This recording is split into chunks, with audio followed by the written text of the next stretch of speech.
受け止めながら連発することができています。プリミティアプレイ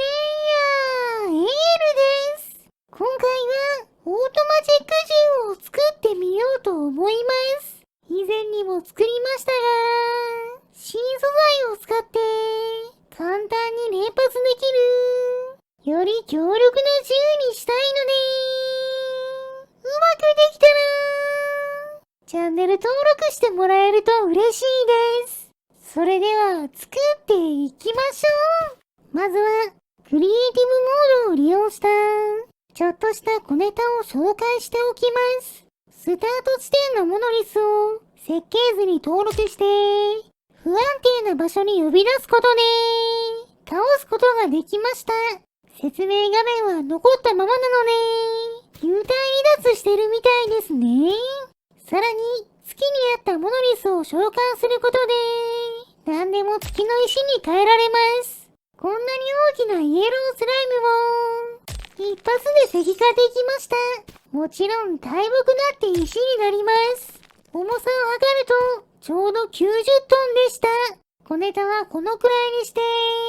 オートマチック銃作りを始めましょう。前回作ったものはなかなか複雑な仕組みで連発できるようにしていましたが、今度はもっとシンプルな新素材を使った仕組みで強力な弾を発射できるようにします。そのために導電性のある太陽電池のかけらを破壊できるギリギリの量の火薬を探っていきます。一辺が8センチの火薬の板を試すと、よし、破壊することができました。次は並べた2つの火薬が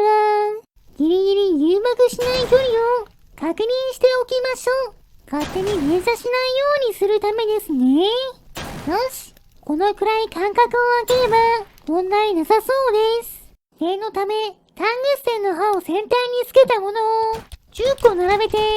問題なく発射できるか試しておきましょう。順調に10発発射することができました。次はそれぞれの弾の火薬の後ろに薄いガラスに貼り付けた太陽電池のかけらを取り付けていきます。それをベアリングを挟んで別パーツ扱いにした反転型のトランジスタに接続することでタングステンの刃に通電させて発熱で火薬が引火して発射。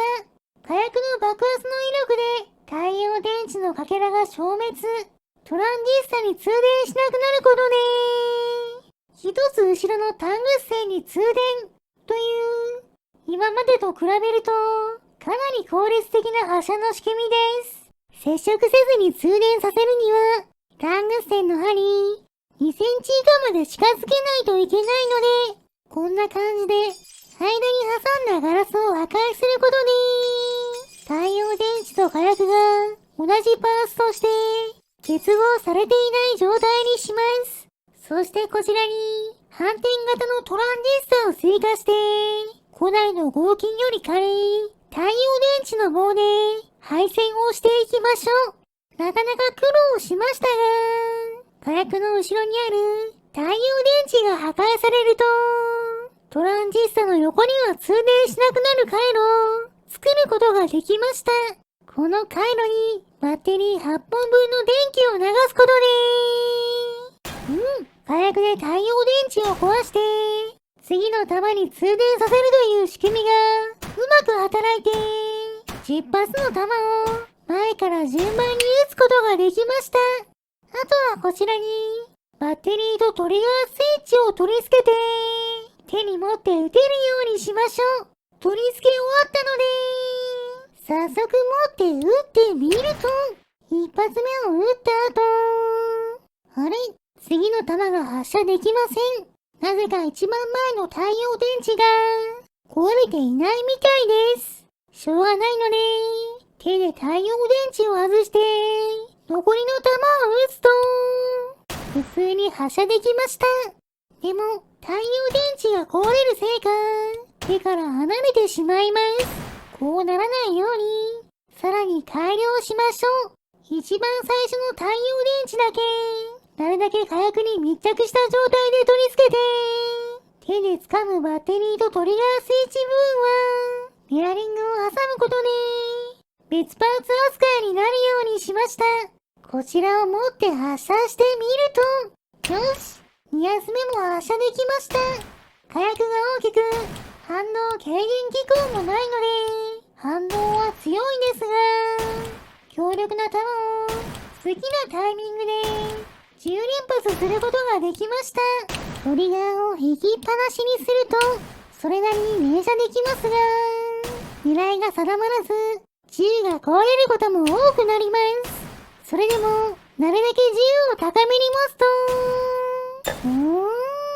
反動を受け止めながら、連発することができていま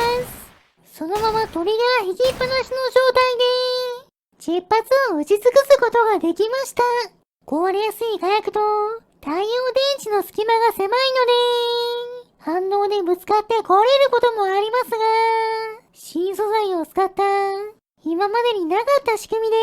強力な弾を撃てるようになったので、よしとしましょう。これでオートマチック銃の完成で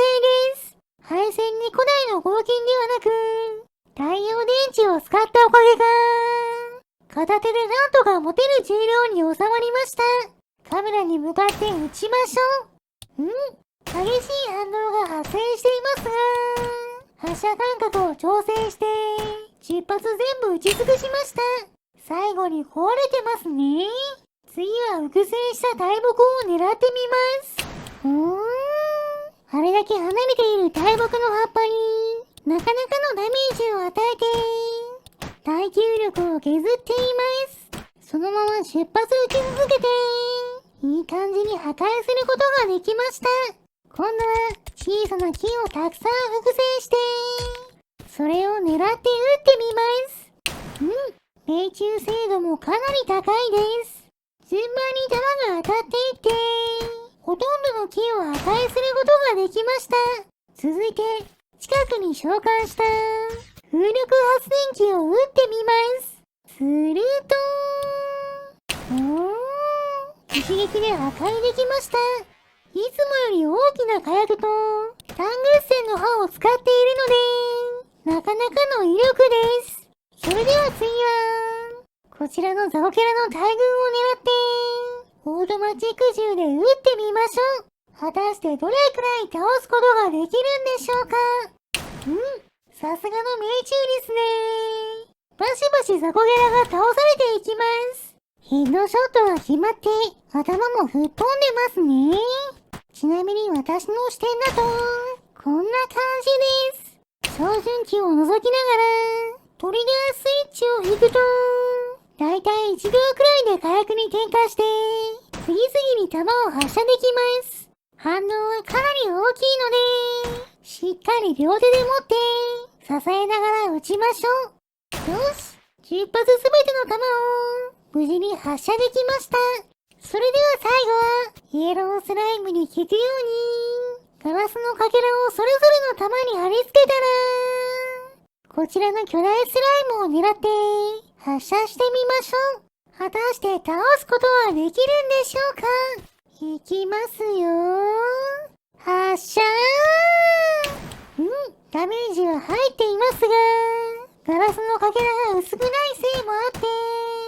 数百ダメージと心もとない威力です。このオートマチック銃一丁では、全弾当たっても破壊することはできそうにないので、設計図機能でオートマチック銃を複製して、連続で撃ちまくっていきましょう。途中で動作不良を起こして壊れても、